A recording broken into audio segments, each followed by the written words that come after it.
விஜயகாந்திடம் பல படங்களுக்கு மேனேஜராக வேலை செய்த ராஜேந்திரன் தற்போது தனியார் யூடியூப் சேனல் ஒன்றுக்கு பேட்டியளித்துள்ளார். அவரின் இந்த வீடியோ தான் தற்போது சமூக ஊடகங்களில் வைரலாக பகிரப்பட்டு வருகிறது.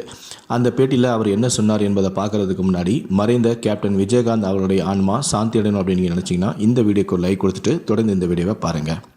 அவர்கிட்ட வடிவேலு விஜயகாந்துடைய அஞ்சலிக்கு வராதது குறித்து கேள்வி எழுப்பப்பட்டது.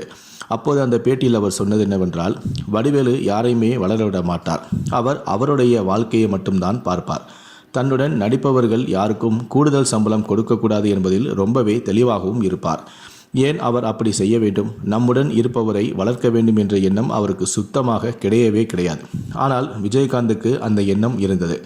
வடிவேலுவை அவர் எப்படி பார்த்து கொண்டார் என்று எனக்கு தெரியும். மாத்து துணி கூட இல்லாமல் வந்தவர் தான் வடிவேலு. அவர் ஒரு விஷப்பாம்பு. வடிவேலு நடிக்காமல் இருந்தபோது கூட அவர் நடிக்க வேண்டும் என்றுதான் விஜயகாந்த் ரொம்பவே ஆசைப்பட்டார். வடிவேலு வீடு விஜயகாந்த் வீட்டின் பக்கத்து தெருதான். அவரது வீட்டுக்குள் புகுந்து வடிவேலுவை அவர் அடிப்பதற்கு எவ்வளவு நேரம் ஆகும்? ஆனால் அப்படி யாருமே செய்யவும் இல்லை, செய்ய அனுமதிக்கப்படவும் இல்லை. ஏனென்றால் விஜயகாந்த் வடிவேலு பக்கம் நிற்க வேண்டும் என்ற நினைப்பில்தான் அவர் இருந்தார். விஜயகாந்த் மரணத்திற்கு வடிவேலு வந்திருந்தால் பிரச்சனையாக இருக்கும், சரி. ஆனால் இரங்கல் அறிக்கையாவது அவர் கொடுத்திருக்கலாமே. நன்றி கெட்ட வடிவேலு என்றார்.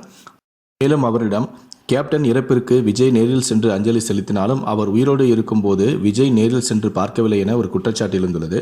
விஜய் பலமுறை கேப்டனை வந்து சந்திக்க அனுமதி கேட்டதாகவும் கூறப்படுகிறது. இது உண்மையா பொய்யா எனவும் அவரிடம் கேட்கப்பட்டது.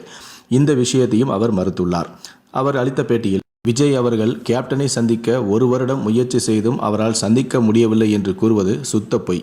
யாராவது கேப்டனை பார்க்க வேண்டும் என்று சொன்னால் காலை 10 மணி அல்லது 11 மணிக்கு வந்து விடுங்கள் என்று சொல்வார்கள். அப்படி யார் வேண்டுமானாலும் கேப்டனை சந்திக்கலாம்.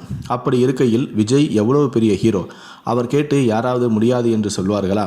ஸ்டாலின் சார் சென்று பார்க்கிறார், ரஜினி சார் சென்று பார்க்கிறார். ஆனால் இவரை மட்டும் ஏன் விடமாட்டாங்களா? இவரது இறப்பில் கூட அரசியல்வாதிகள், போலீசார், குப்பை எல்லக்கூடிய தொழிலாளர்கள் என்று எல்லோருமே ஒரே வரிசையில் தான் சென்று பார்த்தார்கள். அந்த அளவிற்கு வேறுபாடு கிடையாது என்பதை காட்டவில்லையா என்றும் அவர் கூறியுள்ளார். இப்போது இவர் வடிவேலு மற்றும் விஜய் குறித்து பேசியிருக்கக்கூடிய இந்த வீடியோ தான் சோஷியல் மீடியாவில் வைரலாக பகிரப்பட்டு வருகிறது. இந்த வீடியோவை பற்றிய உங்களுடைய கருத்துக்களை கீழே இருக்கக்கூடிய கமெண்ட் செக்ஷனில் மறக்காமல் சொல்லுங்கள். முடிந்த அளவுக்கு இந்த வீடியோவை மற்றவங்களுக்கும் ஷேர் பண்ணுங்கள். நன்றி, வணக்கம்.